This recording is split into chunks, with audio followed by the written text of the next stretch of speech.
आप संपूर्ण चाहे ऑनलाइन हो या ऑफलाइन जहाँ से भी वचन को सुन रहे हैं, आप सबों को मसीह अभिवादन, जय मसीह, नमस्कार। आज मैं प्रार्थना कर चुके हैं हम लोग, इसलिए सीधा वचन की ओर हम लोग बढ़ेंगे। आइए मेरे साथ लूका रचित सुसमाचार 10वां अध्याय 21 से 24 तक हम लोग पढ़ें। 10वां अध्याय 21 से 24 यहाँ ऐसा लिखता है, उसी घड़ी वह पवित्र आत्मा में होकर आनंद से भर गया और कहा, हे पिता स्वर्ग पृथ्वी के प्रभु, मैं तेरा धन्यवाद करता हूँ कि तूने इन बातों को ज्ञानियों और समझदारों से छिपा रखा और बालकों पर प्रकट किया है। हाँ हे पिता, क्योंकि तुझे यही अच्छा लगा। मेरे पिता ने मुझे सब कुछ सौंप दिया है और कोई नहीं जानता कि पुत्र कौन है, केवल पिता, और पिता कौन है यह भी कोई नहीं जानता, केवल पुत्र के, और वह जिस पर पुत्र उसे प्रकट करना चाहे। तब चेलों की ओर मुड़कर अकेले में कहा, धन्य है वे आँखें जो ये बातों को जो तुम देखते हो देखती है, क्योंकि मैं तुमसे कहता हूँ कि बहुत से भविष्यवक्ता और राजाओं ने चाहा कि जो बातें तुम देखते हो देखें पर न देखी, और जो बातें तुम सुनते हो सुने पर न सुनी। आइए हम लोग धन्यवाद दें। परमेश्वर का वचन पढ़ा और सुना प्रति प्रभु आशीष करे। पिता, हम लोग धन्यवाद देते हैं वचन के लिए, जो वचन तूने हम लोग का आगे रखा है प्रभु। ये वचन से जो भी बोलना चाहता आज बोल, अब बातचीत कर और महिमा हम लोग का जीवन से ले। संपूर्ण जहाँ से भी जो भी सुन रहे हैं समझने शक्ति दे, महिमा तेरी यीशु का नाम में, आमीन, हालेलुया। मेरे प्रियो, आज मैंने शीर्षक दिया है, क्यों विश्वासी आनंदित रहता है, या क्यों विश्वासी आनंदित होते हैं।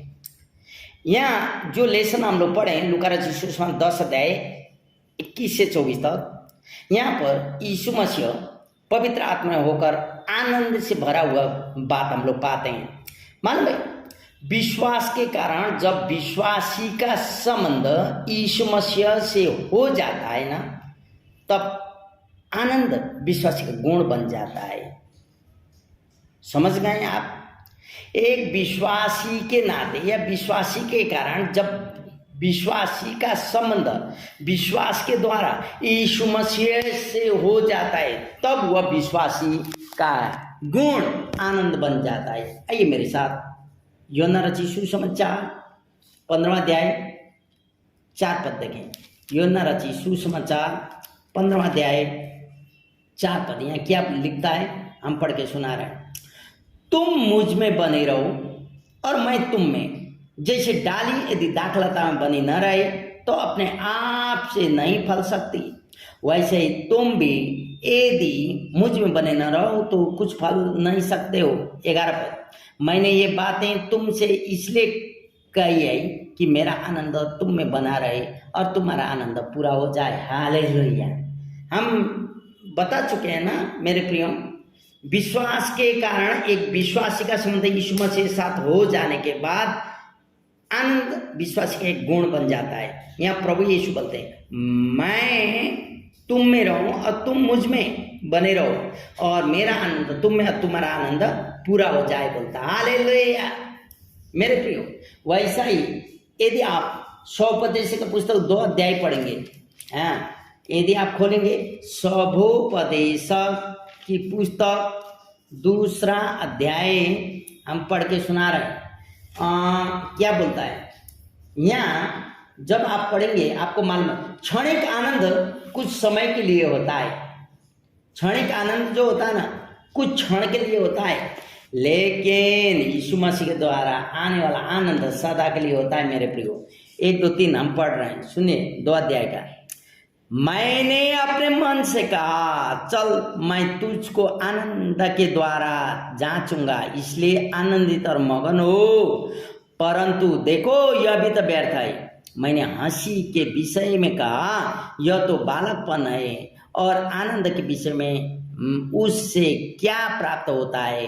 मैंने मन में सोचा कि किस प्रकार से मेरी बुद्धि बनी रहे और मैं अपने प्राण को दाखमधु पीने से किस प्रकार बौखलाऊं, और कैसे मूर्खता के थामे रहूं जब तक मालूम न करूं कि वह अच्छा काम कौन सा है जिसे मनुष्य अपने जीवन भर करता रहे। हालेलुया। आनंदित होना, दाखमन रूपी के रोमांस करके आनंदित होने बात यहाँ कहता है, वो क्षण भर के लिए। जो मन में मैंने कहा कि चल मैं तुझे आनंद के द्वारा जांचूंगा बोलता है, इसलिए आनंद और मगन हो बोलता, परंतु यह भी तो व्यर्थ है। क्षण भर का आनंद व्यर्थ है मेरे प्रियो, क्षण का आनंद व्यर्थ है। लेकिन जो आनंद यीशु मसीह में होता है वो आनंद सदा के लिए रहता है मेरे प्रियो। यदि आप रोमी का पुस्तक 15 अध्याय 13 पद पढ़ेंगे तो जो आनंद मसीह यीशु हमें देता है वह हमसे कोई नहीं छीन सकता है मेरे प्रियो। आइए रोमी के पुस्तक 15, जो आनंद आपको यीशु मसीह के द्वारा मिला है ना, वो आनंद कोई भी आपसे छीन नहीं सकता।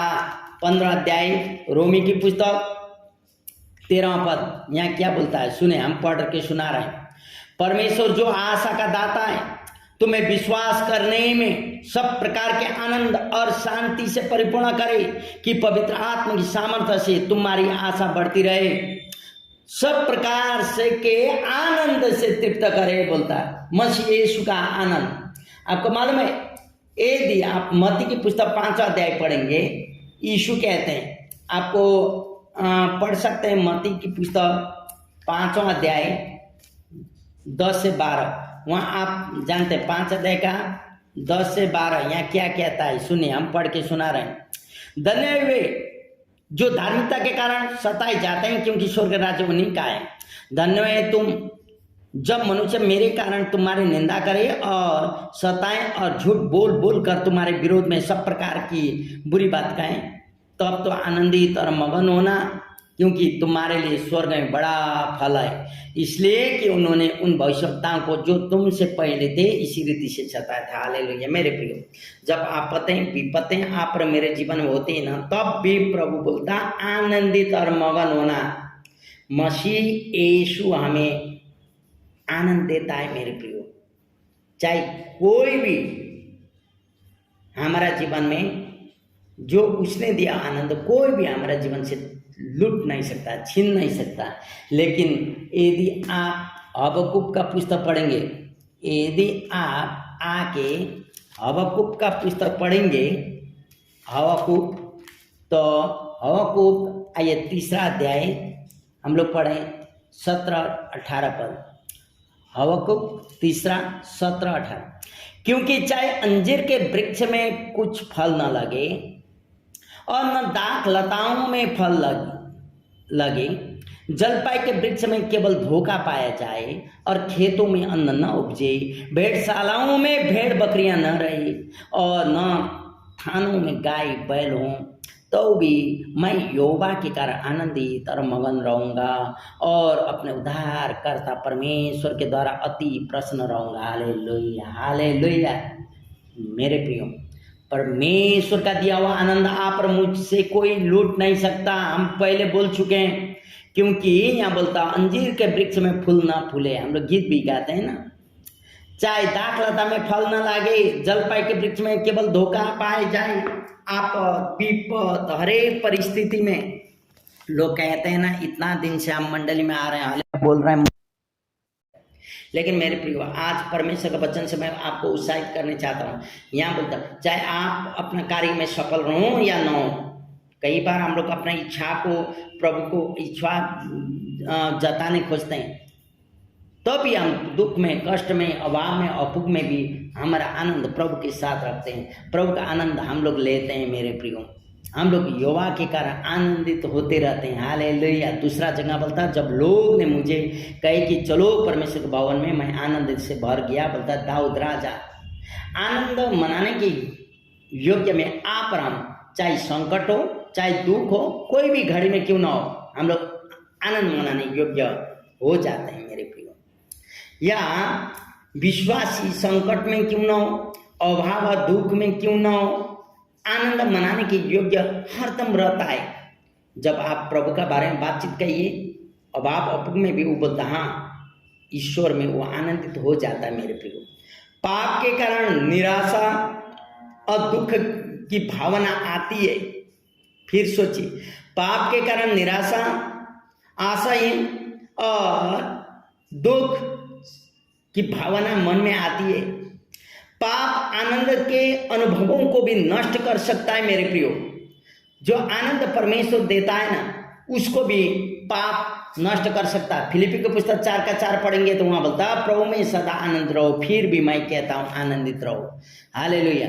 आप और मुझे आनंदित रहने के लिए परमेश्वर का वचन कहता है, हम लोग कोई भी परिस्थिति क्यों ना हो, हम लोग प्रभु में आनंदित रहना होगा मेरे प्रियो। थेसलोनिकी की पुस्तक यदि आप पढ़ेंगे, थेसलोनिकी 5, पहला थेसलोनिकी की पुस्तक 5वां अध्याय हम लोग पढ़ेंगे तो वहाँ हम लोग पाएंगे। पहला थेसलोनिकी की पुस्तक 5वां अध्याय हम निकाल रहे हैं। हालेलुया। ओ प्रभु तेरी महिमा। आइए 5 अध्याय और वर्ष हम लोग पढ़ेंगे, पद 16, 17, 18। यहाँ ऐसा बोलता है, सुनिए, सदा आनंदित हो रहो, इतने वर्ष सदा आनंदित रहो, निरंतर प्रार्थना में लगे रहो, और बात में धन्यवाद करो, क्योंकि तुम्हारे लिए मसीह यीशु में परमेश्वर की यही इच्छा है। हालेलुया। आप और मेरे लिए परमेश्वर की इच्छा है हम लोग आनंदित रहें, प्रार्थना में लगे रहें, सदा आनंदित में रहें, सब बात में धन्यवाद दें मेरे प्रिय। यही है परमेश्वर का इच्छा। इसलिए तब पौल बोलता, प्रभु में सदा आनंद रहो, फिर भी मैं कहता हूँ आनंद रहो। जबकि वो व्यक्ति जेल में रहते समय, जब वो व्यक्ति संकट में कष्ट में रहते समय वो बोलता आनंदित रहो। इसलिए मैंने बोले ना, आनंद को पाप नष्ट कर सकता है, लेकिन हमें सतर्क रहना होगा मेरे प्रिय। विश्वासियों का जीवन में मसीह के आनंद को, विश्वासियों का जीवन में मसीह अपना आनंद रूपी गुण को डाल देता है मेरे प्रिय। एक विश्वासी जब उद्धारकर्ता यीशु मसीह को मानता है ना, उसका जन्म प्रभु यीशु पवित्र आत्मा द्वारा आनंद रूपी गुण को डाल देता है। गलाती की पुस्तक 5 अध्याय 22वां पद आप पढ़ेंगे तो वहाँ आत्मा का फल में आनंद भी आता है मेरे प्रियो। लेकिन आज मैं वहाँ नहीं जाके पहला पत्रुस की पुस्तक 1 अध्याय में लेके जा रहा हूँ आपको। पहला पत्रुस 1 अध्याय हम लोग पढ़ेंगे 6, 7, 8। पहला पत्रुस 1 अध्याय 6, 7 और 8 पद यहाँ क्या बोलता है, सुने, हम पढ़ रहे हैं। इस कारण तुम मगन होते हो, यद्यपि अवश्य है कि अभी कुछ दिन के लिए नाना प्रकार की परीक्षाओं के कारण दुख में हो, और यह इसलिए है कि तुम्हारा परखा हुआ विश्वास, जो आग से ताए हुए नाशवान सोने से भी कहीं अधिक बहुमूल्य है, यीशु मसीह को प्रकट होने पर प्रशंसा, महिमा और आदर का कारण ठहरे। उसमें तुम बिन देखे प्रेम रखते हो, और अब तो उस पर बिन देखे भी विश्वास करके ऐसे आनंदित तरह मगन होते हो, जो बढ़न से बाहर और महिमा से भरा हुआ है। हालेलुया। मेरे प्रियो, हम लोग विश्वासी का एक गुण बन जाता है आनंद। हम बोल चुके ना, आनंद इसीलिए एक विश्वासी आनंदित होता है क्योंकि मसीह यीशु का गुण उसके जीवन में आता है। यही पहला पत्रुस 4 अध्याय 13वां पद यदि आप पढ़ेंगे तो वहाँ आप पाते हैं, यहाँ क्या बोलता है, सुने, हम पढ़ के सुना। पर जैसे मसीह के दुखों में सौभाग्य होते हो, आनंद करो, जिससे उसकी महिमा के प्रकट होने समय भी तुम आनंदित और मगन हो। हालेलुया। मेरे प्रियो, हम लोग जानते हैं हम लोग अंत्य का समय में रह रहे हैं, हम लोग जानते हैं प्रभु का आगमन निकट है, लेकिन ये जानते हुए हम लोग प्रभु में आनंदित होना है बोल के परमेश्वर का वचन यहाँ पर मुझे उत्साहित करता है मेरे प्रियो। इसलिए तो आज मैंने शीर्षक दिए, क्यों विश्वासी आनंदित होता है। इसलिए होता है क्योंकि मसीह यीशु का गुण उसमें समा जाता है, और इसलिए होता कि उसका आशा निराशा में नहीं होता। इसलिए होता कि यीशु उसको हर दम अगुवाई करते हैं। यीशु की महिमा के आगमन का आशा एक कारण है कि दुख हम भी विश्वासी आनंद मना सकता है। यीशु की महिमा का आगमन का आशा दुख में भी आनंदित हो सकता है मेरे प्रिय, आप और मेरे जीवन। क्योंकि शुरू में हमने लूका 10 अध्याय पढ़े, यीशु मसीह पवित्र आत्मा में भर कर आनंदित हुआ बोले। मेरे प्रियो, क्या आप अभी निराशा में हैं? क्या आप अभी जीने का आशा छोड़ दिए हैं? क्या आप अपना जीवन में आशाहीन बन के रह रहे हैं? क्या आप अपना जीवन में निराशा में जीवन काट रहे हैं? यदि ऐसा है तो मेरे प्रियो, आज का संदेश आपके लिए। मेरे प्रिय, आपका निराशा में आनंदित होने सीखें। प्रभु का आनंद रूपी गुण आपका जीवन में बनाइए। प्रभु आपका जीवन में आनंद से भरने चाहता है, आपका निराशा को दूर करने चाहता है, आपका दुख, तकलीफ और कष्ट और संकट को दूर करने चाहता है। लेकिन मेरे प्रियो, धर्म को नहीं, जीवन को परिवर्तन करते हुए यीशु मसीह के एक उद्धारकर्ता रूप में ग्रहण करते हुए आगे बढ़ें। आपके जीवन में प्रभु अनुग्रह करते रहे और प्रभु का वो अद्भुत आनंद एक विश्वासी जैसे आनंदित होता है वैसे आप भी आनंदित बन जाएं। अभी आप समझ गए कि विश्वासी क्यों आनंदित होता है, क्योंकि मसीह का वह अद्भुत आनंद रूपी गुण उसका गुण बन जाता है। इसलिए एक विश्वासी दुख में, कष्ट में, संकट में, अभाव में, अपुग में और अच्छाई में, बुराई में, हरेक में आनंदित रह सकता है। मेरे प्रिय, प्रभु आप सबों का आशीष करे। धन्यवाद। जय मसीह।